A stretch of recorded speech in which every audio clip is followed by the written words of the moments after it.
My first question, Lindy, is about the book. Yes. Which was just published, just before the conference. And the title of the book is so remarkable, A Soul's Journey, the essence of spiritual path towards the transpersonal. And in this title, I see the combination, the synthesis of ancient ideas of the esoterical path, to higher, and also a kind of modern research referring to hero's journey, starting from Joseph Campbell. Yes. So, may I ask you to show the book and to tell the story, how it was released? Yes. I started writing A Soul's Journey in 1993. It came suddenly. It was an autobiography. But the time was obviously not then for it to be published, because I had tried to publish it many, many times. And each time I would add something onto it. It has been a hero's journey from the age of 3 years old. And it culminated with me going on a pilgrimage to my family background, to put flowers on the grave of my grandfather in Serbia, which was my mother's side of the family, and strangely enough, suddenly being invited to a castle in Ireland in July of this year, which was 20 minutes away from where the Mcmullins come from. And that is where I could put to rest as well my father's side of the family, which comes from Northern Ireland. Certainly I would say that what I've learned is that there is a much, much greater plan. We are very small in the universe, and the universe is very, very large. Putting stones down so that we can walk a longer path.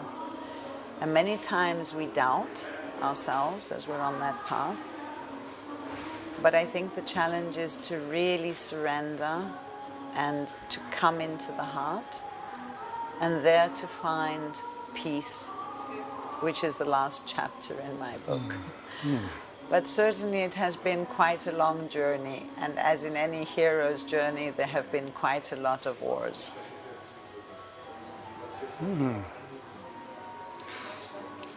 So, and what is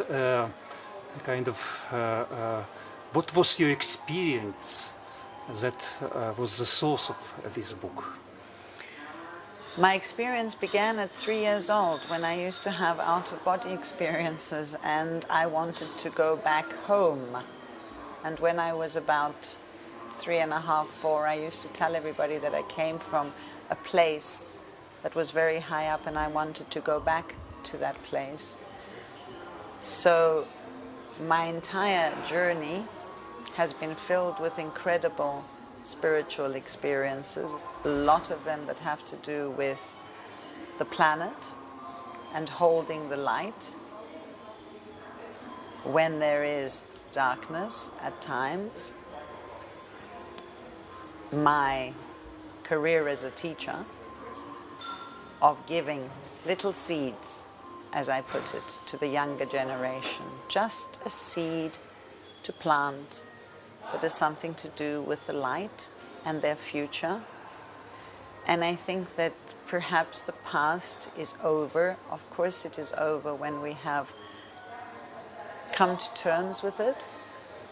And what I've learned through this book is that we don't have to change the paradigm of the past. We need to invent a new one.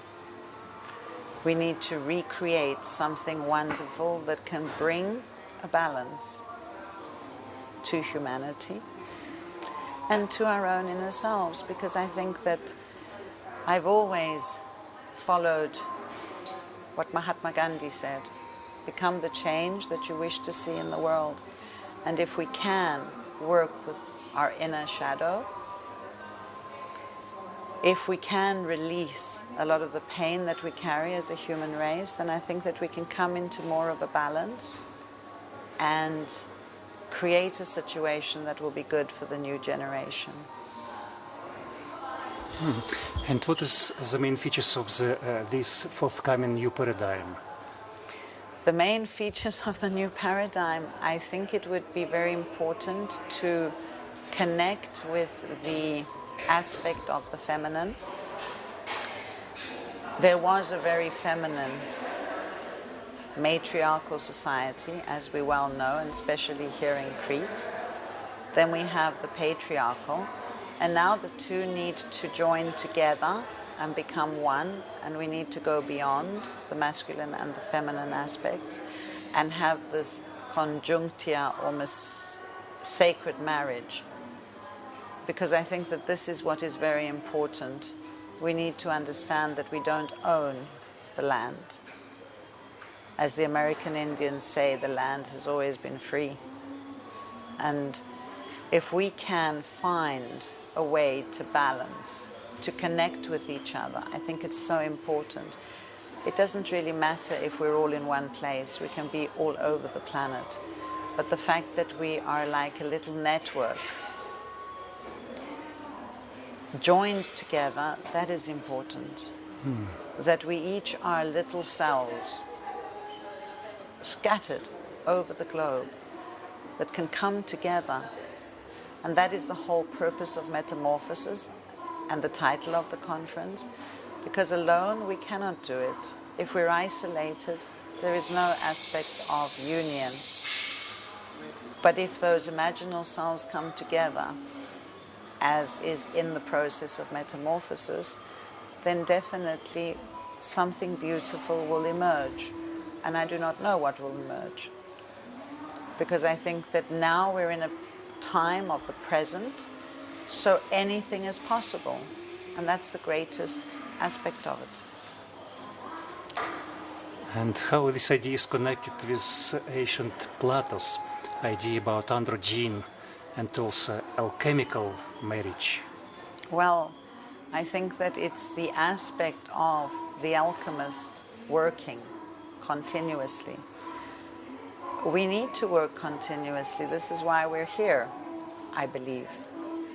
It's the continual inner work that we do with ourselves, understanding through the transpersonal perspective that we each reflect the other. So if I see in you something that I do not like, I need to address it in me. And if this can happen, then there is a sacred marriage. There is a union of these complementary opposites. Because I think it's important that we look at the opposites as complementary aspects. Within the face of darkness, there is light. And in the aspect of light, there is also darkness. So it is an understanding of this unity and oneness that comes from so many ancient traditions. Plotinos spoke about it in his Enneads.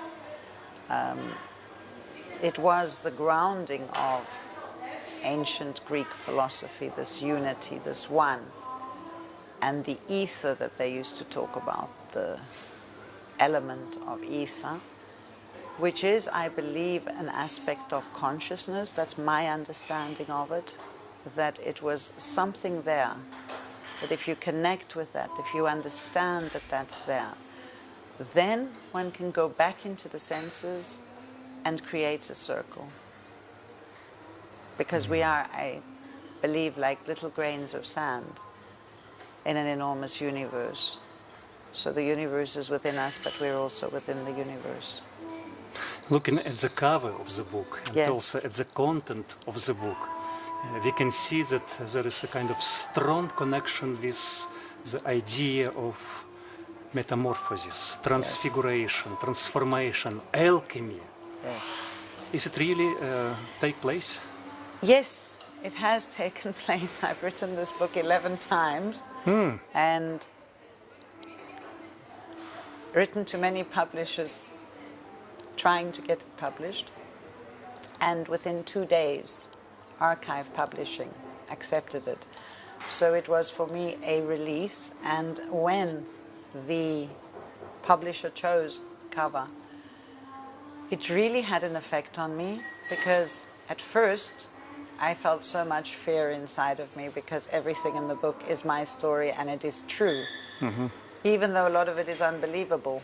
And yet it explained to my mind the release that comes through the night, which can be the male aspect, and it is also the feminine, because when I saw it at first, I saw the night coming through the forest, leading, tired, and I really felt that it was important that a feminine aspect in me be released. And it has been a journey of forgiveness, of letting go, of deeper understanding, of wisdom. And that in itself, I think, is an alchemical process. Can you explain specific roles, feminine and masculine, is playing in this forthcoming androgyne unity, I would say? For example, in Tibetan Buddhism, it's considered that if, for example, if male human being is becoming enlightened, he can be great teacher. But if woman is becoming enlightened, she will be unbelievably successful and important teacher. And it connects with the idea in Tibetan Buddhism that for every man to be productive, he needs energy, woman, Shakti. Shiva is nothing without Shakti. Yes. Man is structure and creative energy of the universe. And how to explain this play or this connection in your book? Let me put it this way. I found Kali inside of me. The mother aspect, where the mother aspect is not just the quiet mother who is gentle all the time with her children. Kali is not quiet, yeah? No, she's not. And it is the eruption that comes through certain aspects of life.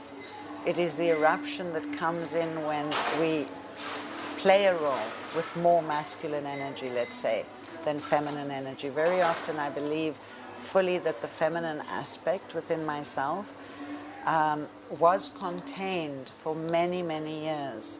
The masculine had to dominate in order to survive. When you go into a survival mode, you tend to forget that there is that feminine aspect inside. It is the child that needs to come out of the cupboard. The child within me is a muse. She has so much wisdom. But very often that is again related back to the conjunctia or the sacred marriage, because the child eventually is freed to be able to explore, to give of wisdom. And of course I would say that it's the same thing. Women cannot stand alone either, although many of us are alone. I mean, I'm not in a relationship at the moment, and that is perhaps one aspect that has been painful. Had I would never have had the time to explore so much of myself. But definitely we need that balance. There is a need for that masculine energy. There is a need for the feminine energy.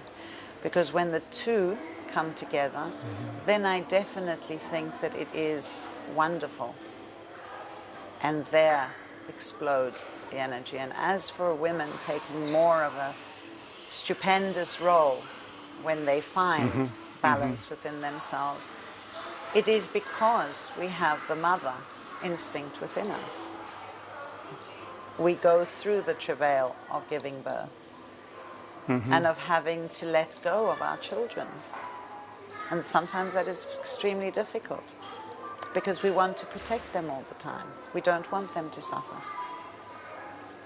Lindy, for thousands of years there exists a great vision of male and female unity in the world cultures, different cultures. But At the same time, for thousands of years, there is violence of patriarchy, imbalance of modern feminism sometimes, Yes, and a lot of just suffering in the relationship of men and women in the world. Yes. What is the reason of all that? I think we've lost touch with the sacred relationship. I think that in the world that we live today, it is so easy to escape into what is just the surface, where we lose.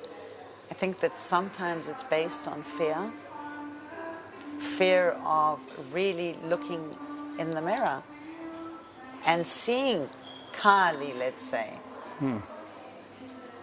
that aspect that frightens us. So we just keep it deep within and project everything out onto a partner. And this is why I think there are so many people who get divorced and who have lost that sacredness. So if I'm aware of what is going on inside of me and I'm entering into that dark, forbidden place, Hades, because this is the whole, let's say, aspect of my doing my PhD using Persephone and Demeter.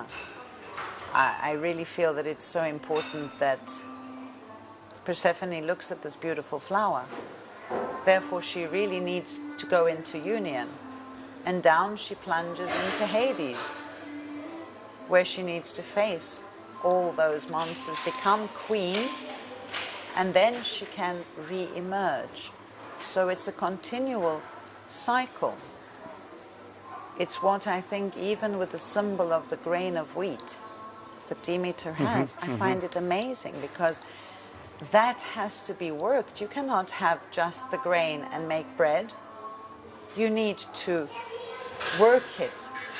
Just in the same alchemical tradition, it has to be worked. We have to distill, refine. And that is all the work of the self. And I think that if we are patient, because it has to do with patience as well, if we can overcome and recognize that the other person that we're with is mirroring something that maybe we do not want to easily accept. If we accept it, then something beautiful emerges.